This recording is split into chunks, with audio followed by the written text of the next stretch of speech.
د کور کلي خلک خو پرېږده، د موږ د خپل کور اولادونه او مېرمنې د موږ د خولې نه نه دي په امن. ولې؟ ما روزه نیولې ده. ټوله پس د غرمې نه د مېرمن اخته ده، ته ماښامه تا ته روژه ماتی تیاروي. ماښام یې دوره یا مالګه زیاته ده یا یې مرچ زیاتي، بس نه یې مور پرېږدي، نه یې خور پرېږدي، نه یې قوم او نسب، نه یې عزت. ای مسلمانه، تاسو د اسلام اخلاق چیرته دي؟ روژې څه تغییر در کې راوستلی دی؟ دا خو روزه نه شوله چې تنها خولې ته کړۍ واچوه. روژه د انسان جوړوي. روژه د انسان یوه نمونه د اخلاقیاتو جوړوي.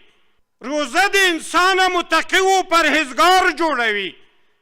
راځئ چې په دې روژه باندې ځانونه پابند وساتو، د خپلې خولې د آزار نه، د خپل لاس د آزار نه، د خپلو سترګو د آزار نه. هر مسلمان باید د موږ نه په امن وي، خصوصا د خپل کور او د فامیل افراد او خلک.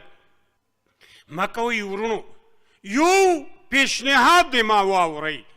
څوک چې نسواریان، سګریټیان او عملیان یئ، هر څه چې کوئ، هر بد اخلاقی چې کوئ، د روژې مبارکې نامبدي مه کوئ. روژه مه نامبدي کوئ. روژه د سړي نه وحشي نه جوړوي، بد اخلاقه نه ترې جوړوي، حیوان نه ترې جوړوي. روژه د سړي نه انسان او مسلمان جوړوي. روژه چې ماته شوله، نسوارو قطۍ دې څنګه ایښي وي، نور څوک په پیالو وله، څوک په ګیلاسو وله. ما د نسوارو نشې اخیستی یم، روژه دې مې نیولې ده. بد یې کړي چې روژه دې نیولې ده. روژه موږ ته درس د صبر راکوي. 14 ساعته موږ نه څه خورو نه څه چکو، د ټولو نه خودداري کوو. فلم نه ګورو، تلویزیون نه ګورو، د لهو لعب مجلسونه ترک کوو، خوراک ترک کوو.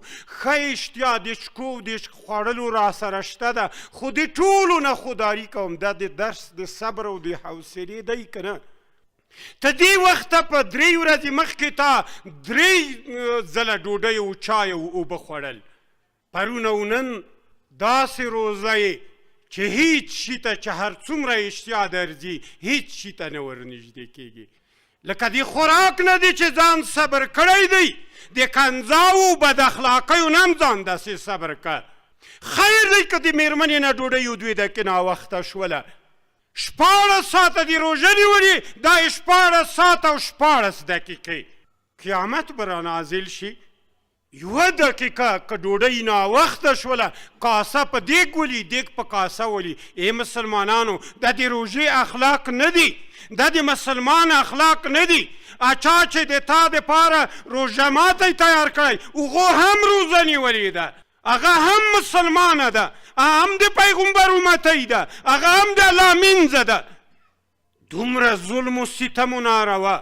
روزه خو د ښځې دپاره نه ده نیولې، روژه د خدای دپاره نیولې ده. لکه 14 ساعته چې صبر کوي، د ښځې د بد طعام دپاره هم 2 دقیقې صبر وکوه. خیر دی که یې خورا ګرم رااخیستی دی، خیر دی که لږ مرچ اضافه شوي دي، خیر دی که یې لږ مالګه کمه شوې ده، خیر دی که یې 15 دقیقې ناوخته درته راوخته. همدغه شیان دي چې د روژه خرابوي، اجر او ثواب یې د مابینه وي.